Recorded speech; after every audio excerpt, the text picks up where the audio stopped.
స్వామియే శరణమయ్యప్ప. అయ్యప్ప స్వామి శివుడు మరియు విష్ణువు యొక్క స్త్రీ రూపమైన మోహిని కలయిక వలన జన్మించారు. అందుకే ఆయనను హరిహరసుతుడు అని పిలుస్తారు. అవతార ఉద్దేశ్యం: మహిషాసురుడి సోదరి అయిన మహిషి అనే రాక్షసిని సంహరించడం అయ్యప్ప స్వామి ప్రధాన ఉద్దేశ్యం. శివకేశవుల కలయికతో జన్మించిన సంతానం చేతిలో తప్ప మరెవరి చేతి కూడా తనకు చావు లేకుండా మహిషి వరం పొంది ఉంటుంది. మణికంఠుడు శిశువు రూపంలో పంపా సరోవరం తీరంలో కనిపించిన అయ్యప్పను పందళం రాజు రాజశేఖరుడు పెంచుకుంటారు. ఆయన మెడలో మణిమాల ఉన్నందున ఆయనకు మణికంఠుడు అనే పేరు వచ్చింది. పులిపాల కోసం ప్రయాణం: పందళం రాజు భార్య కుట్రతో అస్వస్థత పేరు చెప్పి తమ అనారోగ్యం తగ్గాలంటే పులిపాలు కావాలని కోరుతుంది. అప్పుడు మణికంఠుడు పులిపాలు తీసుకురావడానికి అడవికి వెళ్తారు.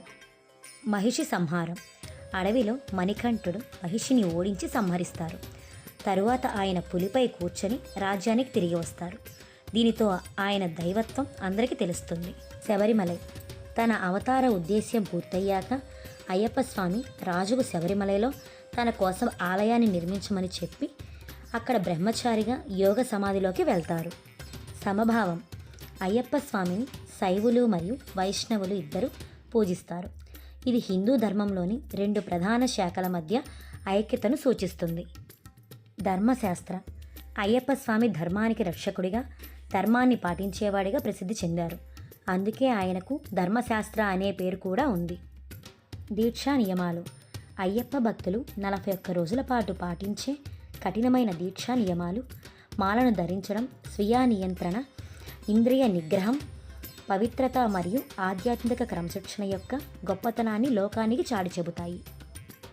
యోగా స్థితి: అయ్యప్ప స్వామి ఆలయంలో యోగ పట్టం వేసుకొని కూర్చొని ఉండడం ఆయన యోగం మరియు బ్రహ్మచర్యం యొక్క గొప్ప శక్తిని, తత్వాన్ని తెలియజేస్తుంది. శబరిమలై యాత్ర: శబరిమలై యాత్ర కులం, మతం, ప్రాంతంతో సంబంధం లేకుండా ఏకత్వాన్ని నొక్కి చెప్తుంది. ఇక్కడ భక్తులందరూ స్వాములుగా, దేవుడి రూపాలుగా పరిగణించబడతారు. స్వామియే శరణమయ్యప్ప.